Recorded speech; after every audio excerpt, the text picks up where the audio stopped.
यदा यदा हि धर्मस्य।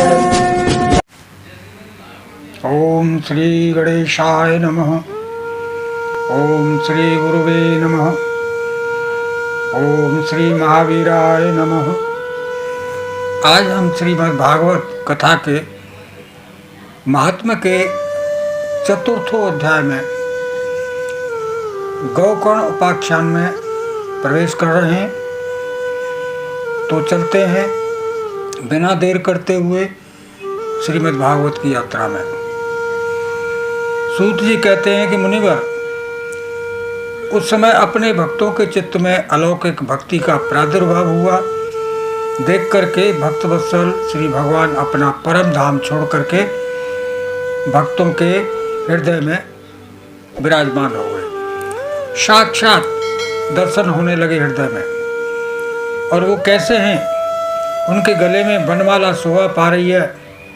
श्याम वर्ण था, मनोहर पीतांबर से सुशोभित था। कट प्रदेश में करधनी पहने हुए हैं, सिर पर मुकुट की लटक है और कानों में कुंडलों की झलक देखते ही बनती है। ऐसी अनुपम छवि से अपने भक्तों के निर्मल चित्तों में प्रभु प्रवेश कर गए। भगवान के नित्य लोक निवासी लीला परिकर उद्धव आदि वहाँ गुप्त रूप से कथा सुनने के लिए आए हुए थे।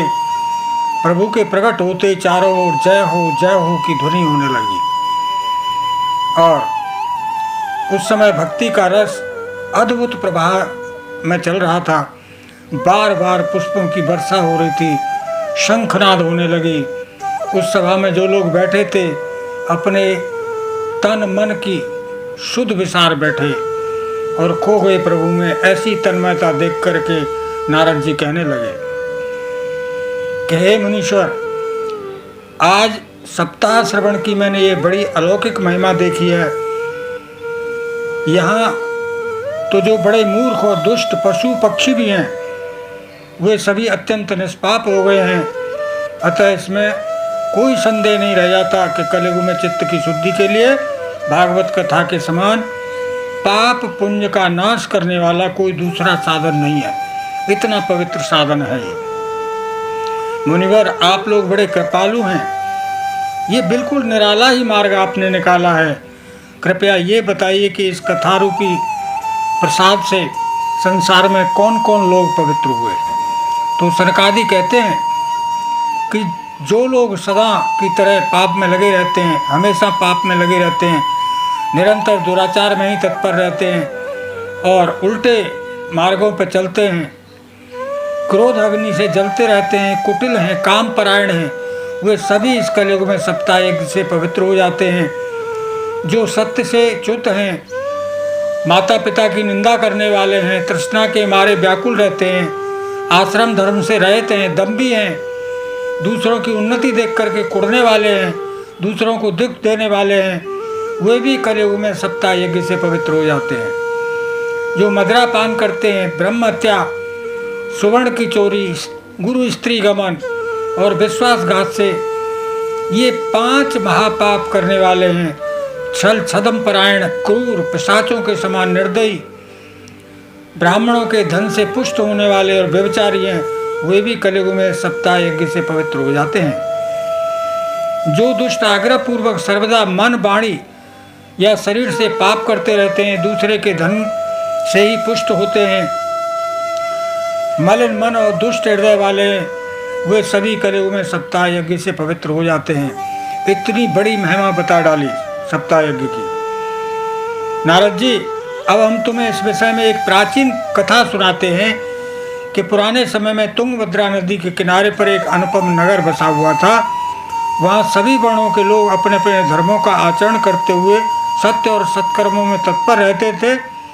उस नगर में समस्त वेदों का विशेषज्ञ एक आत्मदेव नाम का ब्राह्मण रहता था। वो साक्षात दूसरे सूर्य के समान तेजस्वी था। वो धनी होने पर भी भिक्षाजीवी था। उसकी प्यारी पत्नी धुंधली, कुलीन और सुंदरी होने पर भी सदा अपनी बात पर अड़ जाने वाली होती थी। उसे लोगों की बात करने में सुख मिलता था, चुगली करने में सुख मिलता था। स्वभाव था क्रूर प्रायः कुछ न कुछ बकवाद करती रहती थी। गृह कार्य में निपुण थी, कृपण थी, लेकिन थी झगड़ालू।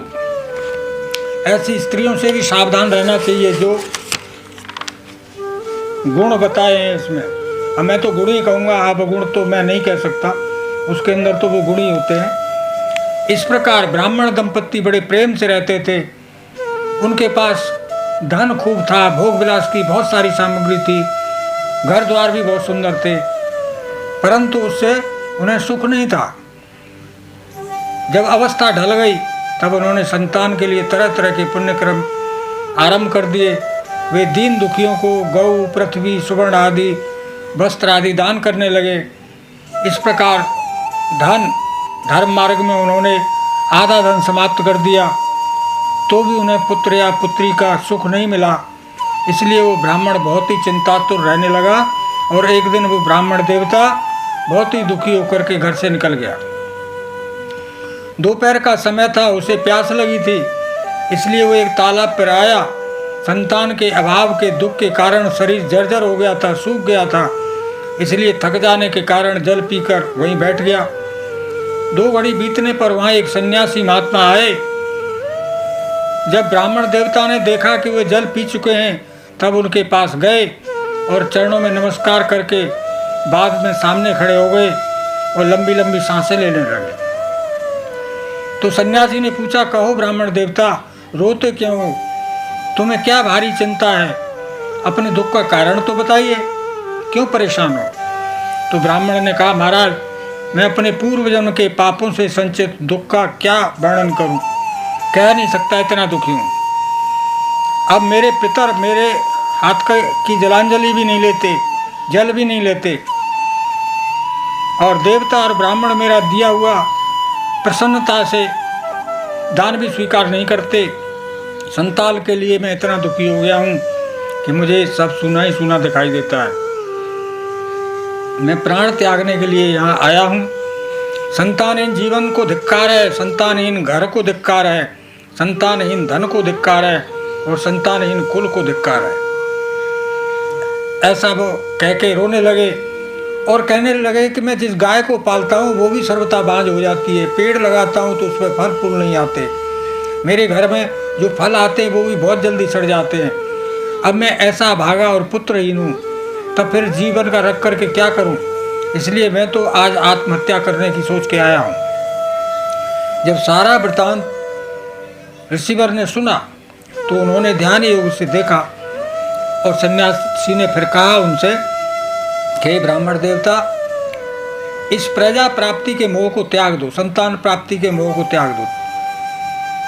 7 जन्म तक आपके कोई संतान नहीं है और सबका आश्रय छोड़ करके परमात्मा में लीन हो जाओ। क्योंकि पूर्व काल में राजा सगर और अंग को संतान के कारण दुख भोगना पड़ा था, तो हमारी तो औकात क्या है? तो आप इस चीज को त्याग दो। जरूरी नहीं है कि संतान होती है तो सुख मिलेगा संतान से, अक्सर करके संतान दुखी देती है। और तब ब्राह्मण ने कहा कि महात्मा जी, विवेक से मेरा क्या होगा? मुझे तो बलपूर्वक पुत्र चाहिए, कैसे भी दीजिए, मुझे दीजिए, नहीं तो आज आपके सामने ही आत्महत्या कर लूंगा, प्राण त्याग दूंगा। जिसमें पुत्र स्त्री आदि का सुख नहीं, ऐसा संन्यास तो सर्वथा नीरस है। लोक में सरस तो पुत्र पौत्र आदि से भरा हुआ गृहस्थ आश्रम है। ब्राह्मण का ऐसा आग्रह देख करके ऋषिवर सोचने लगे कि भाई ये मानने वाले नहीं है, तो उन्होंने कहा कि किसी प्रकार अपना आग्रह नहीं छोड़ रहे हो आप। तब उन्होंने उसे एक फल दे करके कहा, इसे तुम अपनी पत्नी को खिला देना, इससे उनके पुत्र होगा। तुम्हारी स्त्री को 1 साल तक सत्य, शौच, दया, दान और एक समय ही अन्न खाने का नियम रखना चाहिए। यदि वो ऐसा करेंगी तो बालक बहुत ही शुद्ध स्वभाव वाला होगा। ऐसे कह करके वो योगी राज चले गए। अब आगे की कथा आगे के वीडियो में यात्रा करेंगे, क्योंकि वीडियो लंबा, छोटे छोटे तो आप देख नहीं पाते, तो वीडियो लंबा हो जाएगा तो और दिक्कत आएगी। तो ये कथा की यात्रा चलती रहेगी, आप बस जुड़े रहिए और लोगों को जोड़ते रहिए। आज के लिए बस इतना ही। आप सभी को नमस्कार, जय श्री कृष्णा, राधे राधे, जय जय श्री राधे।